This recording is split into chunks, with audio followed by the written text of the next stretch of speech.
अध्याय 6 पूर्वी इस्लामिक दार्शनिक रहस्यवाद वस्तुवाद। चीन के सम्राट मिंग ने बुद्ध को स्वप्न में देखा था। फिर उसने बुद्ध के धर्म और बौद्ध पुस्तकों की खोज तथा अनुवाद का काम शुरू कराया। खलीफा मामून के बारे में भी कहा जाता है कि उसने स्वप्न में एक दिन अरस्तु को देखा। स्वप्न ही में अरस्तु ने अपने दर्शन के संबंध में कुछ बातें बतलाई, जिससे मामून इतना प्रभावित हुआ कि दूसरे ही दिन उसे क्षुद्र एशिया में कई आदमी इसलिए भेजे कि अरस्तु की पुस्तकों को ढूंढकर बगदाद लाया जाए और वहां उनका अरबी में अनुवाद किया जाए। मामून के दरबार में अरस्तु की तारीफ अक्सर होती रही होगी और उससे प्रभावित हो मामून जैसे विद्वान तथा विद्या प्रेमी पुरुष अरस्तु को स्वप्न में देखे तो कोई आश्चर्य की बात नहीं। यूनानी दर्शन ग्रंथों का अरबी भाषा में किस तरह अनुवाद हुआ, इसके बारे में हम पहले बतला चुके हैं। उस अनुवाद और दर्शन चर्चा से कैसे इस्लाम में दार्शनिक पैदा हुए और उन्होंने क्या विचार प्रकट किए, अब इसके बारे में कहना है। बगदाद दर्शन अनुवाद तथा दर्शन चर्चा दोनों का केंद्र था, इसीलिए पहले इस्लामी दार्शनिकों का पूर्व में ही पैदा होना स्वाभाविक था। इन दार्शनिकों में सबसे पहला किंदी था, इसीलिए उसी से हम अपने वर्णन को आरंभ करते हैं। अबू याकूब किंदी जिब्नी अबू यूसुफ याकूब इब्न इसहाक अल किंदी। किंदी वंशज इसहाक पुत्र अबुल याकूब किंदा नामक अरबी कबीले से संबंध रखता था। किंदा कबीला दक्षिणी अरब में था, किंतु जिस परिवार में दार्शनिक किंदी पैदा हुआ था वह कई पुश्तों से इराक मेसोपोटामिया में बसा था। अबू याकूब किंदी के जन्म के समय उसका बाप इसहाक किंदी कुफा का गवर्नर था। किंदी का जन्म सन निश्चित तौर से मालूम नहीं है, संभवतः वह 9वीं सदी का आरंभ था। हाँ, उसकी ज्योतिष की एक पुस्तक से पता लगता है कि 770 ईस्वी में वह मौजूद था। उस समय फलित ज्योतिष के कुछ ऐसे योग घट रहे थे जिससे फ़ायदा उठाकर करमती दल अब्बासी वंश के शासन को ख़त्म करना चाहता था। किंदी की शिक्षा पहले बस्रा और फिर उस समय के विद्या तथा संस्कृत के केंद्र बगदाद में हुई थी। प्रथम श्रेणी के इस्लामिक दार्शनिक में किंदी ही, जिसे अरब वंशज कह सकते हैं, किंतु बाप की तरह से ही निश्चयपूर्वक यह कहा जा सकता है। बगदाद उस समय नाम के लिए यद्यपि अरबी खलीफा की राजधानी था, नहीं तो वस्तुतः वह ईरानी सभ्यता और यूनानी विचारों का केंद्र था। बगदाद में रहते वक्त किंदी ने समझा कि पुरानी अरबी सादगी तथा इस्लामिक धर्म विश्वास इन दोनों प्राचीन जातियों की सभ्यता तथा विद्या के सामने कोई गिनती नहीं रखती। यूनानी मस्तिष्क से वह इतना प्रभावित हुआ था कि उसने यहाँ तक कह डाला दक्षिणी अरब के कबीलों, जिनमें किंदी भी सम्मिलित था, का पूर्वज कहतान यूनानियों के प्रथम पुरुष का भाई था। बगदाद में अरब, सुरियानी, यहूदी, ईरानी खून का इतना सम्मिश्रण हुआ था कि वहाँ जातियों के नाम पर असहिष्णुता देखी नहीं जाती थी। किंदी अब्बासी दरबार में कितने समय तक रहा इसका पता नहीं। यूनानी ग्रंथों के अनुवादकों में उसका नाम आता है। उसने स्वयं ही अनुवाद नहीं किए बल्कि दूसरों के अनुवादों का संशोधन और संपादन भी किया था। वह ज्योतिषी और वैद्य भी था, इसलिए यह भी संभव है कि वह दरबार में इस संबंध से भी रहा हो। कुछ भी हो, यह तो साफ मालूम है कि पीछे वह अब्बासी दरबार का पात्र नहीं रहा। अपने पूर्व के खलीफों की धार्मिक उदारता को छोड़ सनातनी मुसलमानों का पक्ष समर्थन किया, जिससे विचार स्वातंत्र्य पर प्रहार होना शुरू हुआ। किंदी भी उसका शिकार हुए बिना नहीं रह सका और बहुत समय तक उसका पुस्तकालय जब्त रहा। किंदी की प्रतिभा सर्वतोमुखी थी। उसने अपने समय की संस्कृति तथा विद्याओं का वह गंभीर विद्यार्थी था। भूगोल, इतिहास, ज्योतिष, गणित, वैदिक और दर्शन सब पर उसका अधिकार था। उसके ग्रंथ ज़्यादातर गणित, फलित ज्योतिष, भूगोल, वैदिक और दर्शन पर है। यह आश्चर्य की बात है कि एक ओर तो किंदी कीमियों को गलत कहकर उसके विश्वासियों को निर्बुद्धि कहता, दूसरी ओर ग्रंथों के हाथ मनुष्य को भाग्य को दे देना उसके लिए साइंस था। धार्मिक विचार किंदी के समय फिर धर्मांधता को जोर बढ़ चला था और अपने विचारों को खुला प्रकट करना खतरे से खाली न था। इसीलिए जिन धार्मिक विचारों का किंदी ने समर्थन किया है उसमें वस्तुतः उनके अपने कितने हैं, इसके बारे में सावधानी से राय कायम करने की ज़रूरत है। वैसे जान पड़ता है कि मुर्तज़िला के कितने ही धार्मिक विचारों से सहमत था। नेकी और ईश्वर अद्वैत पर उसका खास जोर था। उस समय इस्लामिक विचारकों में यह बात भारतीय सिद्धांत के तौर पर प्रख्यात थी कि बुद्धि प्रत्यक्ष अनुमान ज्ञान के लिए काफ़ी प्रमाण है। आप तो यह शब्द प्रमाण की उतनी आवश्यकता नहीं। किंदी ने मजहबियों का पक्ष लेकर कहा कि पैगंबरी भी प्रमाण है और फिर बुद्धिवाद तथा शब्दवाद के समन्वय की कोशिश की। भिन्न धर्मों में से एक बात जो कि सब में उसने पाई वह था नित्य अद्वैत मूल कारण का विचार। इस मूल कारण के सिद्ध करने में हमारा बुद्धिजनित ज्ञान पूरी तरह समर्थ नहीं है, जिसमें मनुष्य मूल कारण अद्वैत ईश्वर को ठीक समझ सके, इसलिए पैगंबर भेजे जाते हैं। दार्शनिक विचार। किंदी के समय नव पिथागोरीय प्राकृतिक दर्शन प्रकृति ब्रह्मा का शरीर है, इस तरह प्रकृति कार्य ब्रह्मा का ही कार्य है के विचार मौजूद थे। अपने ग्रंथों में उसने अरस्तु के बारे में बहुत लिखा है। इस प्रकार किंदी के दार्शनिक विचारों के निर्माण में उपरोक्त विचारधाराओं का खास हाथ रहा। बुद्धिवाद। किंदी बुद्धिवाद का समर्थन करता जरूर है, किंतु पैगंबरवाद के लिए गुंजाइश रखते हुए। तत्व विचार। ईश्वर जैसा कि पहले कहा जा चुका है, किंदी जगत को ईश्वर की कृति मानता है। किंदी कार्य कारण नियम था, हेतुवाद का समर्थक है। कार्य कारण का नियम सारे विश्व में व्याप्त है, यह कहते हुए साथ ही वह लगे हाथों कह चलता है। इसीलिए हम तारों की भविष्य स्थिरता, उससे होने वाले फली ज्योतिष भले बुरे फलों की भविष्यवाणी कर सकते हैं। ईश्वर मूल कारण है सही, किंतु जगह के आगे के कार्यों के साथ वह सीधा संबंध न रखकर मध्यवर्ती कारणों द्वारा काम करता है। ऊपर का कारण अपने नीचे वाले कार्य को करता है, यह कार्य कारण अब आगे के कार्य को करता है, किंतु कार्य अपने से ऊपर वाले कारण पर कोई प्रभाव नहीं रखता। मिट्टी अपने कार्य पिंड को करती है, बनाती है, पिंड घड़े को करता है, किंतु घड़ा कुछ नहीं कर सकता, पिंड मिट्टी का कुछ नहीं कर सकता। जगत ईश्वर की कृति जगत के दो है, प्रकृति जगत और शरीर जगत। शरीर या काया से ऊपर का सारा जगत प्रकृति जगत है। जगत जीवन। ईश्वर मूल कारण और जगत के बीच जगत चेतन का या जग जीवन है। इसी जग जीवन से पहले फरिश्ते या देव, फिर मानव जीव उत्पन्न होते हैं। मानव जीव और उसका ध्येय जग जीवन से निकला। मानव जीव अपनी आदत और काम के लिए शरीर से बंधा हुआ है, किंतु अपने निजी स्वरूप में वह शरीर से बिल्कुल स्वतंत्र है, और इसीलिए जहाँ तक जीव के स्वरूप का संबंध है उस पर ग्रहों का प्रभाव नहीं पड़ता। जीव प्रकृति अनश्वर पदार्थ है। वह विज्ञान लोक के इंद्रिय लोक से उतरा है, भी उसमें अपनी पूर्व स्थिति के संस्कार मौजूद रहते हैं। इस लोक में उसे चैन नहीं मिलता, क्योंकि उसकी बहुत सी आकांक्षाएं अपूर्ण रहती है, जिसके लिए उसे मानसिक अशांति सहनी पड़ती है। इस चलाचली की दुनिया में कोई चीज़ स्थिर नहीं है, इसीलिए नहीं मालूम किस वक्त हमें उसका उपयोग सहना पड़े, जिन्हें कि हम प्रिय समझते हैं। विज्ञान लोक ईश्वर ही ऐसा है जिसमें स्थिरता है, इसलिए यदि हम अपनी आकांक्षाओं की पूर्ति और प्रियों से विछोह चाहते हैं तो हमें विज्ञान की सनातन कृपा, ईश्वर के भय, प्रकृति विज्ञान और सुकर्म की ओर मन का शरीर को लाना होगा। नफस विज्ञान। नफस यूनानी शब्द है जिसका अर्थ विज्ञान या आत्मा, नित्य विज्ञान है। वह यूनानी दर्शन में एक विचारणीय विषय है। नफस अक्ल विज्ञान के सिद्धांत पर किंदी ने जो पहले पहल बहस छेड़ी थी, सारे इस्लामी दार्शनिक साहित्य में इसकी चर्चा का रास्ता खुल गया। हिंदी में नफस के 4 भेद किए हैं। प्रथम विज्ञान। ईश्वर में जगत को कुछ सनातन सत्य आध्यात्मिक और भौतिक और उसका कारण और सार परम आत्मा ईश्वर है। जीव की क्षमता। दूसरी नफस बुद्धि है, मानव जीव को समझने की योग्यता या जीव की वह क्षमता जहाँ तक कि जीव विकसित हो सकता है। जीव की कार्य क्षमता। आदत। मानव जीवन की वह गुण या आदत जिसे कि इच्छा होने पर वह किसी वक्त इस्तेमाल कर सकता है, जैसे एक लेखक की लिखने की क्षमता, चित्रकार की चित्रण क्षमता। जीव की क्रिया। जिस बात से जीव के भीतर छिपी अपनी वास्तविकता बाहरी जगत में प्रकट होती है। निराकार क्षमता जिसके द्वारा साकार रूप धारण करती है। इसमें कायिक, वाचक, मानसिक तीनों तरह की क्रियाएं शामिल है। ज्ञान का उद्गम। किंदी चौथी नफस विज्ञान को जीव का अपना काम मानता है, किंतु दूसरी नफस जीव की अंतर्निहित क्षमता को ही प्रथम नफस ईश्वर की देन नहीं मानता, बल्कि उस अंतर्निहित क्षमता को जीव की कार्य क्षमता तीसरी नफस के रूप में परिणत करना भी वह प्रथम नफस का ही काम मानता है। इस तरह तीसरी नफस कार्य क्षमता में जीव की अपनी नहीं बल्कि ऊपर से भेजी हुई चीज़ है। इसका अर्थ यह हुआ कि हमारे ज्ञान का उद्गम जीव नहीं बल्कि प्रथम विज्ञान ईश्वर है। इस्लामिक दर्शन में ईश्वर समस्त ज्ञान का स्रोत है। इस विचार की प्रतिध्वनि स्वतंत्र दिखाई पड़ती है। पुराना इस्लाम कर्म में भी जीव को सर्वथा स्वतंत्र मानता था। ज्ञान के बारे में तो कहना है क्या, किंदी ने जीवन की कर्म स्वतंत्रता से उठने वाली दार्शनिक कठिनाइयों को समझ उसे तो ईश्वर सीधे अपने कार्यों में काम में दखल नहीं देता के सिद्धांत से दूर कर दिया, किंतु साथ ही ज्ञान के जो कि दार्शनिकों के लिए कर्म से भी ज़्यादा महत्व रखता है का स्रोत ईश्वर को बनाकर इस्लाम के ईश्वर परतंत्र सिद्धांत की पूरी तौर से पुष्टि की। किंदी का नफस का सिद्धांत अरस्तु के टीकाकरण सिकंदर अफ्रादीसियस से लिया गया मालूम होता है, किंतु सिकंदर ने अपनी पुस्तक जीव के संबंध में साफ कहा है। अरस्तु के मत में नफस 3 प्रकार का होता है। किंदी अपने 4 प्रकार के अफलातून और अरस्तु के मत पर आधारित मानता है। वस्तुतः यह नव पिथागोरीय नव अफलातूनी रहस्यवादी दर्शनों पर अवलंबित किंदी का अपना मत है।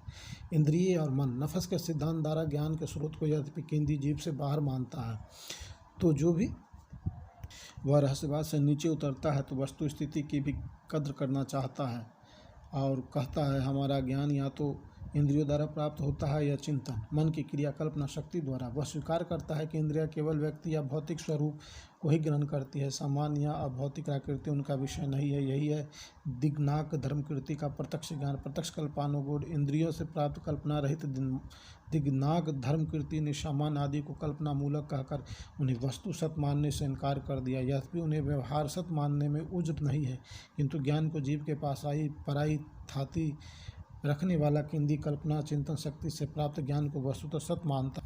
विज्ञानवाद जो कुछ भी हो, अंत में दोनों ही ओर के भूले एक जगह मिल जाते हैं। वह जगह वस्तु जगत से दूर है, वह है विज्ञानवाद की भूल भुलैया। किंदी ने और मजबूरियों के कारण या अनजाने योगाचर के विज्ञानवाद को खुल्लम खुला स्वीकार करना न चाहा हो, किंतु है वह वस्तुतः विज्ञानवाद है। उनका विज्ञानवाद क्षणिक है या नित्य, इस पर बहस में वह नहीं गया। और किंतु प्रथम विज्ञान आले विज्ञान के चार भेद जो उसने किए हैं और एक दूसरे में परिवर्तन बतलाया, उसे साफ है कि वह विज्ञान को नित्य कुटस्थ नहीं मानता। बौद्ध विज्ञानवादियों योगाचर दर्शन की भांति किंदी के नफसवाद को भी आले विज्ञान, विज्ञान स्रोत विज्ञान, समुद्र और प्रवृत्ति विज्ञान, क्रियापरायण विज्ञान से समझना होगा। हाँ, तो दोनों ही ओर के भूले सब कुछ विज्ञान है। विज्ञान के अतिरिक्त कोई सत्ता नहीं, इस विज्ञानवाद में मिलते हैं। और किंदी धर्मकृति से हाथ मिलाता हुआ कहता है इंद्रिय प्रत्यक्ष ज्ञान है और विषय एक ही है। और इसी तरह मन कल्पना द्वारा ज्ञात पदार्थ धर्म भी प्रथम विज्ञान आले विज्ञान है। दोनों में इतना अंतर जरूर है कि जहाँ अपने सहधर्मी मुसलमानों के डर के मारे दबी जाती है, किंदी की आत्मा को एक सहृदय व्यक्ति के साथ एकांत सम्मिलन में उक्त भाव प्रकट करने में उल्लास हो रहा था। वह सहधर्मियों बौद्धों के डर के मारे दबकर अपने निज मत वस्तुवाद के स्थान पर विज्ञानवाद की प्रधानता को दबी जबान से स्वीकार करने वाली धर्मकृति के मन में भारी ग्लानि हो रही थी। और आश्चर्य नहीं यदि किंदी की आले विज्ञान और प्रथम नफस की एकता की बात करने पर धर्मकृति ने कह दिया हो, मैंने तो यार जानबूझकर असंग के आले विज्ञान का बाइकट किया है, क्योंकि वह खिड़की के रास्ते स्थिरवाद और ईश्वरवाद को भीतर लाने वाला है। किंदी का दर्शन नव अफलातूनी पुट के साथ अरस्तू का दर्शन है। फरावी किंदी के बाद इस्लाम में दर्शन के विकास की दूसरी सीढ़ी है। अबू नस्र इब्न मुहम्मद इब्न तरखन इब्न उजलग अल फाराबी, फराब का रहने वाला उजलग के पुत्र तरखन ने पुत्र मुहम्मद का पुत्र अबू नस्र का जन्म वछु आमू नदी के तटवर्ती फराब जिले के वासिज नामक स्थान पर हुआ था। वासिज में एक छोटा सा किला था जिसका सेनापति अबू नस्र का बाप मोहम्मद था। पूरे नाम को देखने से पता लगता है कि अबू नस्र का बाप का ही नाम मुसलमानी है, नहीं तो उसका दादा तरखन और परदादा उजलग के नाम गैर मुसलमानी शुद्ध तुर्की है, जिसका अर्थ है वह मुसलमान नहीं था। और अबू नस्र सिर्फ 2 पुश्त का मुसलमान तुर्क था।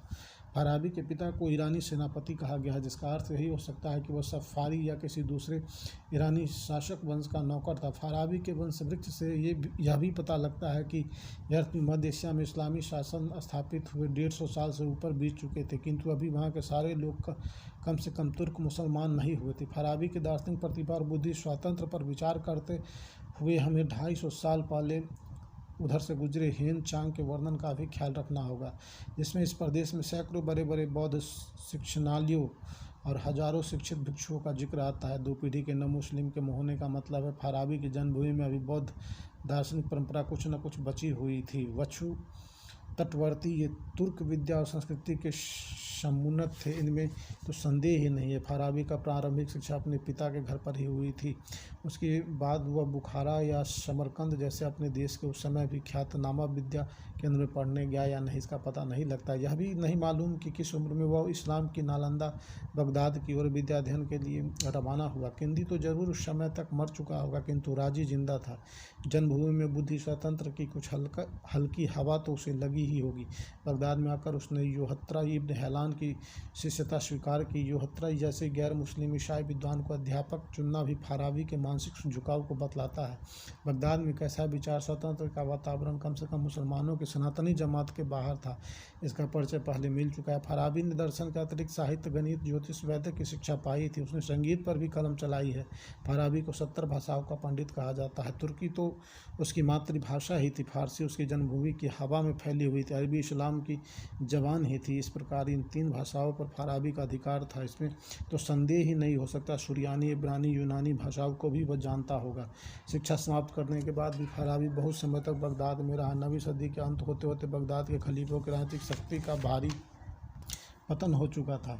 प्रांतों तथा देशों में होने वाली राजक्रांतियों का असर कभी कभी बगदाद पर भी पड़ता था। शायद ऐसी ही किसी अशांति के समय फाराबी ने बगदाद छोड़ हलब एलेप्पो के वास स्वीकार किया। हलब का सामान सफ़ेदुल्ला बड़ा ही विद्यानुरागी, विशेषकर दर्शन प्रेमी व्यक्ति था। फाराबी को ऐसे ही आश्रयदाता की आवश्यकता थी। फाराबी हाल में ही बौद्ध से मुसलमान हुए देश और परिवार में पैदा ही नहीं हुआ था, बल्कि बौद्ध भिक्षुओं की ही भांति वो शांति और एकांत जीवन को बहुत पसंद करता था। इस्लाम में सूफियों का ही गिरोह था जो कि उसकी तबीयत से अनुकूलता रखता था, इसीलिए फाराबी सूफियों की पोशाक में रहा करता था। उसका जीवन भी दूसरे इस्लामिक दार्शनिकों की अपेक्षा यूनानी सोफिस्टों या बौद्ध भिक्षुओं के जीवन से ज़्यादा मिलता था। वह उस समय हलब में दमिश्क गया हुआ था, जबकि दिसंबर 950 ईस्वी में वहीं पर उसका देहांत हुआ। हलब के सामंत ने सूफी के पोशाक में उसके कब्र पर फतिहा पढ़ा था। मृत्यु के समय फाराबी की उम्र 80 वर्ष की बतलाई जाती है। उसकी मृत्यु में 10 साल पहले ही उसके सहकारी अनुवादक अबू मिस्र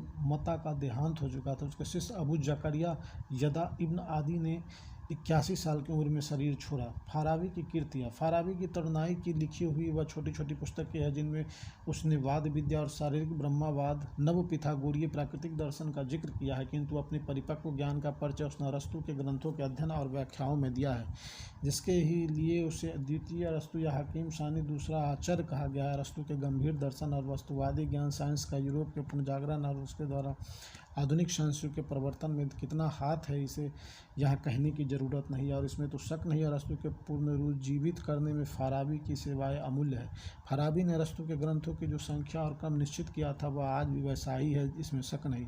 इनमें से कुछ अरस्तु की का धर्मशास्त्र अरस्तु के नाम पर दूसरे की बनाई पुस्तकें भी फाराबी ने शामिल कर ली थी। फाराबी के अरस्तु के तर्कशास्त्र के 8, साइंस के 8, अधिभौतिक, अध्यात्म शास्त्र, आचार शास्त्र, राजनीति आदि ग्रंथों पर टीका और विवरण लिखे हैं। फाराबी ने वैदिक का भी अध्ययन किया था, किंतु उसका सारा ध्यान तर्कशास्त्र, अध्यात्म शास्त्र और साइंस भौतिक शास्त्र पर केंद्रित था। दार्शनिक विचार। ऊपर की पंक्तियों के पढ़ने से मालूम है कि फाराबी को दर्शन की तह में पहुंचने का जितना अवसर मिला था उतना उसे पहले तथा उसकी सहायता को छोड़ देने पर पीछे भी किसी इस्लामिक दार्शनिक को नहीं मिला था। वक्षुतट, मिरवी, बगदाद, हलब, दमिश्क सभी दर्शन की भूमियाँ थी और फाराबी ने उनसे पूरा फ़ायदा उठाया था। अफलातून और अरस्तु समन्वय। अफलातून का दर्शन अवस्तुवादी विज्ञानवाद है और अरस्तु अपने सारे देवी देवताओं तथा विज्ञान नफस के होते भी सबसे ज़्यादा वस्तुवादी है। फाराबी इस फर्क को समझ रहा था और यदि निष्पक्ष साइंस भक्त होता तो वह लिपापोती की कोशिश न करता, किंतु फाराबी ने अपने दिल को नव अफलातूनी रहस्यवादी दर्शन को दे रखा था, जबकि उसका सबल मस्तिष्क अरस्तु को छोड़ने के लिए तैयार न था। ऐसी हालत में दोनों के समन्वय करने के सिवा दूसरा कोई चारा न था। यही नहीं, इस समन्वय द्वारा वह इस्लाम के लिए भी गुंजाइश रख सका जिससे वह काफिरों की गति भोगने से भी बच सके। फाराबी के अनुसार अफलातून और अरस्तु का मतभेद बाहरी वर्णन शैली का है। दोनों का भाव एक है। दोनों उच्चतम दर्शन ज्ञान के इमाम ऋषि है। इसके कहने की आवश्यकता नहीं कि फाराबी के हृदय में जो सम्मान इन दो यूनानी दार्शनिकों का था वह किसी दूसरे के लिए नहीं हो सकता था। तर्क। फाराबी के अनुसार तर्क सिर्फ प्रयोग सिद्ध विश्लेषण का वह मात्र नहीं है। ज्ञान की प्रामाणिकता तथा व्याकरण की कितनी ही बातें भी तर्क के अंतर्गत आती है। ज्ञात और सिद्ध वस्तु से अज्ञात वस्तु का जानना प्रमाण सिद्धांत तर्क है। सामान्य जाति यूनानी दर्शन और उससे भी लेकर पीछे भारतीय न्याय वैशेषिक शास्त्र में सामान्य को एक स्वतंत्र वस्तु सत्य पदार्थ सिद्ध करने की बहुत चेष्टा की गई है। फाराबी ने ईसा गोची पर लिखते वक्त एक जगह सामान्य के बारे में अपनी सम्मति दी है। सिर्फ वस्तु और इंद्रिय प्रत्यक्ष में ही नहीं बल्कि विचार में भी हमें विशेष प्राप्त होता है। इसी तरह सामान्य भी वस्तु व्यक्तियों में केवल घटनावश ही नहीं रहता बल्कि मन में भी वह एक द्रव्य के तौर पर अवस्थित है। यह ठीक है कि मन वस्तुओं से लेकर सामान्य गायपन को कल्पित करता है, तो भी सामान्य उन वस्तु व्यक्तियों गायपिंडों के अस्तित्व में आने से पहले भी सत्ता रखता है, इसमें शक नहीं।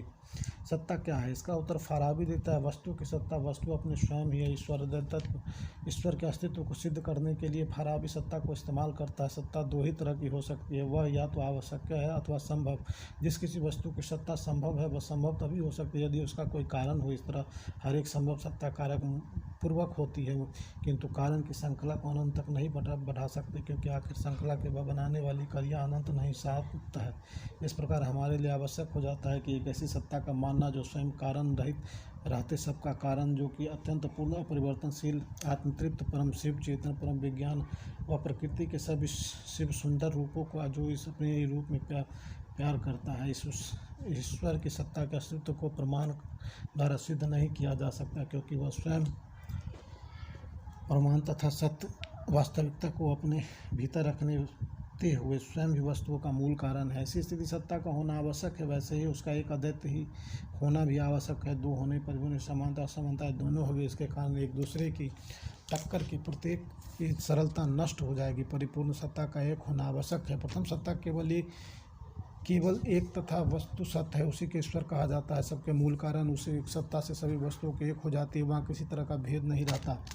इसीलिए ऐसी सत्ता का कोई लक्षण नहीं किया जा सकता। जो भी मनुष्य इसके लिए सुंदर भाव प्रकट करने वाले अच्छे से अच्छे नामों का प्रयोग करते हैं, सुंदर से सुंदर गुण या विशेषण उसके लिए प्रयुक्त करते हैं, किंतु उन्हें काव्य की उपमा के समान ही जानना चाहिए। परम तत्व को पूर्ण प्रकाश की हमारी निर्बल आंखें बुद्धि देख नहीं सकती। भूतों के अपूर्णता हमारी समझ को अपूर्ण रखती है। अद्वैत तत्व से विश्व का विकास, परम सत्ता अद्वैत तत्व का ईश्वर से विश्व के विकास को फाराबी ने 6 सीढ़ियों और श्रेणियों में विभक्त किया है, जिनमें पहले निराकार सर्वशक्तिमान कर्ता पुरुष ईश्वर, जिसके बारे में अभी कहा जा चुका है, जिसमें ही पिथागोरीय आकृति अनंत काल से वास करती है। कर्ता पुरुष में 9 फरिश्ते देवात्माएं आलम अफ्ताक प्रकट होती है। इसमें पहली तो कर्ता पुरुष के समान ही वह हिरण्यनाभ की भांति दूर तक ब्रह्मांड का संचालन करती है। इस पहली देवात्म से क्रमशः एक के बाद दूसरे 8 फरिश्ते देवात्माएं अभिमानी देवता प्रकट होते हैं। यह 2 श्रेणियां सदा एक रस बनी रहती है। तीसरी श्रेणियों में क्रियापरायण विज्ञान जैसी पवित्र आत्मा भी कहते। क्रियापरायण विज्ञान स्वर्ग आकाश पृथ्वी को मिलाती है। चौथी श्रेणी जीव की बुद्धि और जीव। यह 2 श्रेणियां एक रस अद्वैत स्वरूप में न रहकर मनुष्यों की संख्या के अनुसार बहुसंख्यक होती है। आकृति पिथागोर की आकृति जो भौतिक तत्व से मिलकर भिन्न भिन्न तरह की वस्तुओं को बनाने में सहायक होती है। भौतिक तत्व पृथ्वी जल आग हवा निराकार रूप में पहले 3 रूप, ईश्वर देवात्मा बुद्धि सदा नपस विज्ञान स्वरूप निराकार रहती है। पिछले 3 जीवाकृति भौतिक तत्व यद्यपि मूलतः निराकार है तो भी शरीर को लेकर आपस में संबंध स्थापित करते हैं। ज्ञान का उद्गम किंदी के भांति फारवी विज्ञान को मानव प्रयत्न साध्य वस्तु न मानकर ऊपर से ईश्वर द्वारा प्रदान की गई वस्तु मानता है। जीव की परिभाषा करते हुए फारावी कहते हैं वह जो शरीर के अस्तित्व को पूर्णता प्रदान करता है, किंतु जीव को जो चीज़ पूर्णता प्रदान करती है वह विज्ञान है। वही विज्ञान वह वास्तविक मानव को यह विज्ञान नफस शिशु के जीव में मौजूद है, किंतु उस वक्त वह सुप्त है, अर्थात उसकी क्षमता अंतर्हित होती है। इंद्रिय और कल्पना शक्ति जब काम करने लगती है तो बच्चे को साकार वस्तुओं का ज्ञान होने लगता है और इस प्रकार सुप्त विज्ञान जागृत होने लगता है। किंतु यह विज्ञान सुप्तावस्था से जागृत अवस्था में आना मनुष्य के अपने प्रयत्न का फल नहीं है, बल्कि यह अंतिम नवी दिवात्मा चंद्र से प्रकट होता है।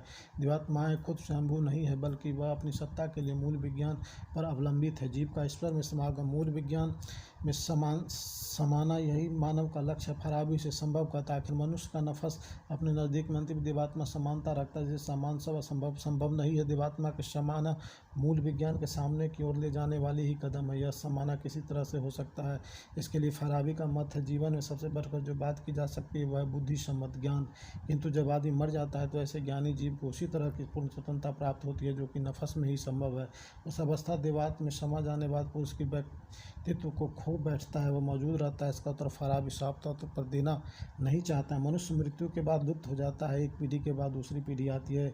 सदृश प्रत्येक अपने जैसे से मिलता है। ज्ञानी जीवों के लिए देश की सीमा नहीं है, उसके लिए संख्या वृद्धि के लिए कोई सीमा की जरूरत नहीं है। जैसे विचार के भीतर विचार, शक्ति के भीतर शक्ति के मिलने से किसी सीमा का परिमिति की जरूरत नहीं है। प्रत्येक जीव अपने और अपने जैसे दूसरे पर ध्यान करता है। जितना ही अधिक वह ध्यान करता है उतना ही अधिक वह आनंद अनुभव करता है। फलित ज्योतिष और कीमिया में अविश्वास। फराबी का काम स्वतंत्र दार्शनिक चिंतन उतना नहीं था जितना कि अरस्तु जैसे महान दार्शनिकों के विचारों को विशुद्धीकरण, इसलिए इस क्षेत्र में उससे बहुत आशा नहीं रखनी चाहिए। फराबी यदि धर्म और रहस्यवाद से भयभीत था तो भी इस पर तर्क और स्वतंत्र चिंतन ने असर किया था, जिसका यह फल था कि वह फलित ज्योतिष और कीमिया द्वारा आसानी से सस्ती धातु तांबे आदि का बहुमूल्य धातु सोनों में बदल कर धनी बनने की प्रवृत्ति लोगों में पाई जाती थी, को मिथ्या विश्वास